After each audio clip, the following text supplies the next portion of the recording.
ओम नमो भगवते वासुदेवाय नमः।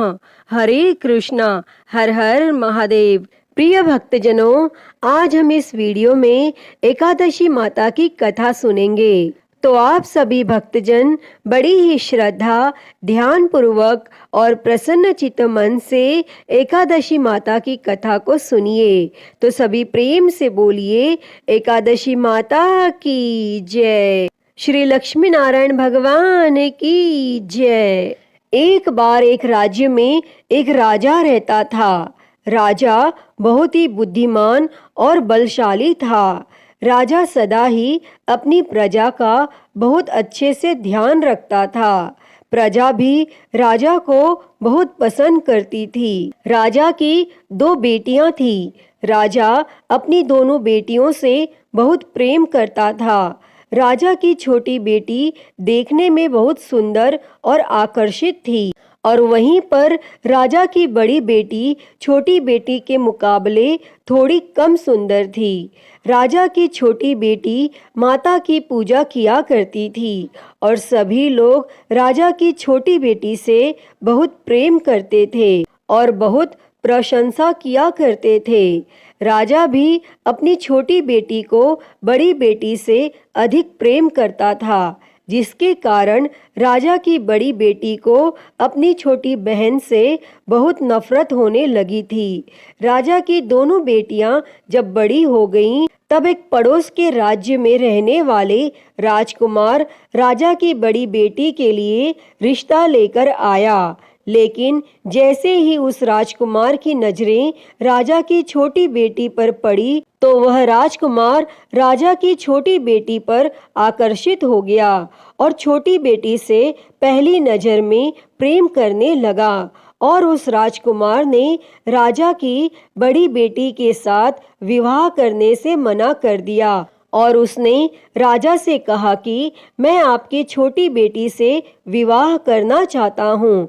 और यह सब देखकर राजा की बड़ी बेटी अपनी छोटी बहन से बहुत क्रोधित हो गई, और राजा की बड़ी बेटी ने अपनी छोटी बहन को अपना सबसे बड़ा दुश्मन मान लिया। तब राजा की बड़ी बेटी ने अपनी छोटी बहन से बदला लेने का निर्णय किया, और राजा की बड़ी बेटी ने अपनी छोटी बहन को जान से मारने का उपाय सोचा। और उसने अपनी छोटी बहन को मारने के लिए सबसे पहले एक लड्डू में जहर मिलाकर अपनी छोटी बहन को दिया और उसको लड्डू खाने के लिए कहा। लेकिन लड्डू खाने के बाद भी छोटी बहन को कुछ भी नहीं हुआ।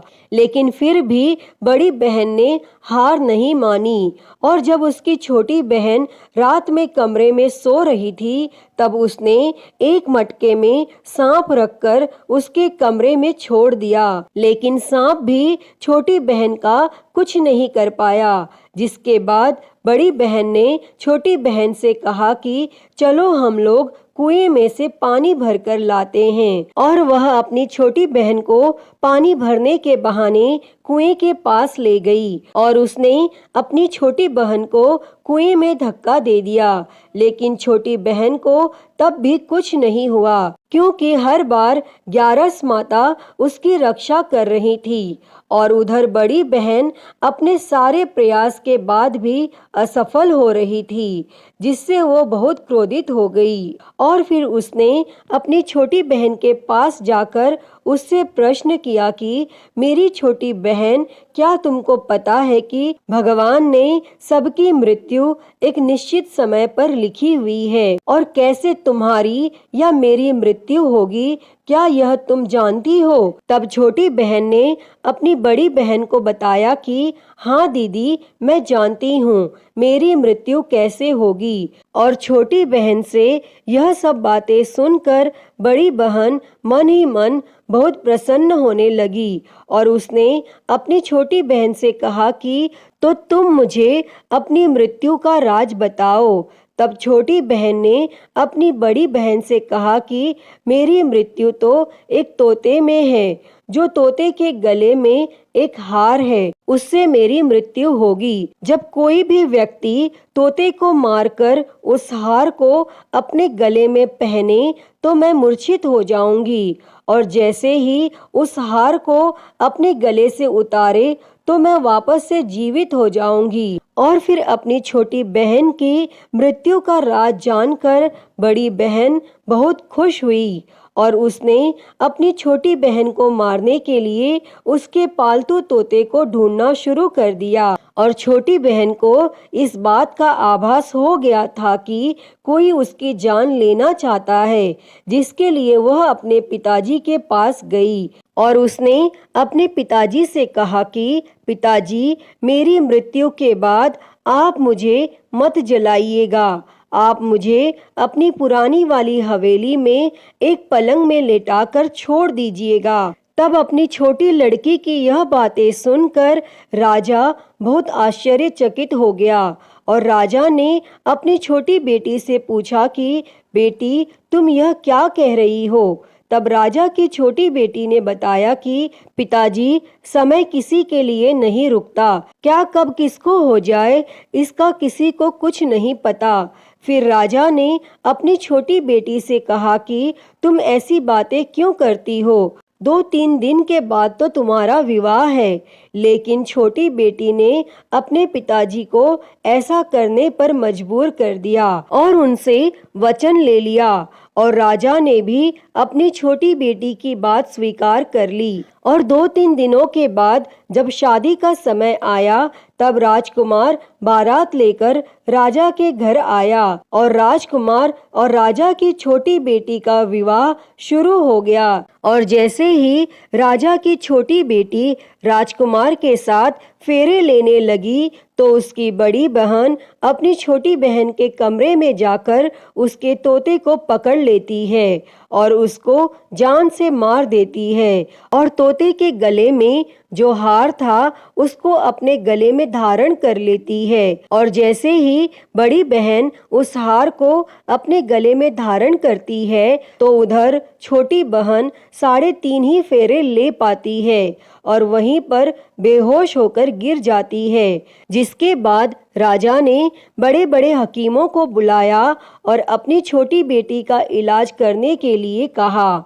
और राजा की बात सुनकर जब वैद्य ने छोटी बेटी को देखा तो राजा को बताया कि आपकी छोटी बेटी ना तो जीवित है और ना मरी हुई, ऐसा मैं पहली बार देख रहा हूँ। तब राजा ने वैद्य और हकीम को यह बात बाहर बताने से मना कर दिया और उनको कहा कि अगर तुमने यह बात किसी को बाहर बताई तो हम तुमको फांसी दे देंगे। और राजा ने अपनी छोटी बेटी को पुराने महल में जाकर एक पलंग में लेटा दिया और वहां पर कुछ सैनिकों को तैनात कर दिया। इसके बाद राजा वापस अपने महल पर आ गया और राजा की बड़ी बेटी अपने पिताजी के पास आई और कहने लगी कि पिताजी, अगर यह शादी संपन्न नहीं हुई तो आपकी इज्जत का क्या होगा? आप कहें तो मैं आपकी इज्जत बचाने के लिए राजकुमार से शादी करने के लिए तैयार हूँ।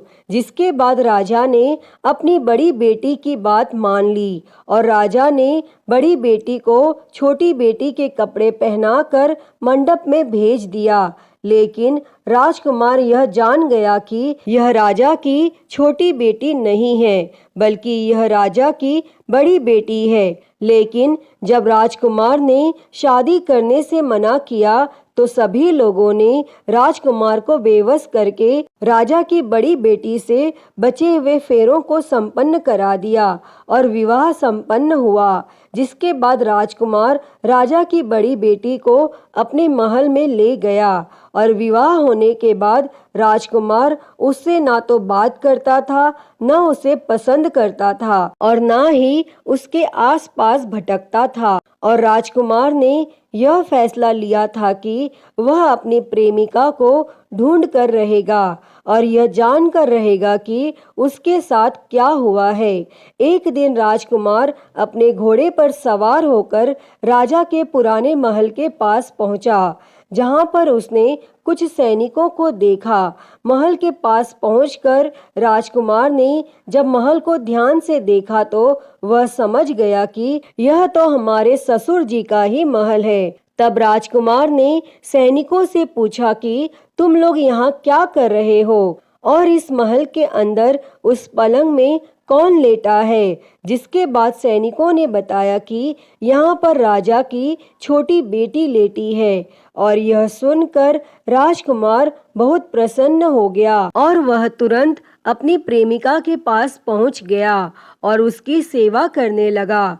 जैसे ही रात हुई तो राजा की छोटी बेटी उठकर खड़ी हो गई और राजकुमार यह देखकर बहुत खुश हो गया और उसने अपनी प्रेमिका से पूछा कि तुम यहाँ क्या कर रही हो, तुम मेरे साथ मेरे घर चलो। तब राजा की छोटी बेटी ने राजकुमार को सारी बातें बता दी कि मेरी जान एक तोते में बसती थी और मैंने यह बात सिर्फ अपनी बड़ी बहन को बताई थी और मुझे पता है कि उसने ही मुझे मारने का प्रयास किया है। उसके पास एक हार है जिसको वह सुबह पहन लेती है और रात को उतार देती है। जब तक वह हार को पहन कर रखती है तब तक मैं मूर्छित रहती हूँ और जैसे ही वो हार को उतार देती है तो मैं जीवित हो जाती हूँ और जब तक मेरी बड़ी बहन के पास वो हार रहेगा तब तक मैं ऐसे ही जीवित और मूर्छित होती रहूंगी। अगर मेरी बड़ी बहन के पास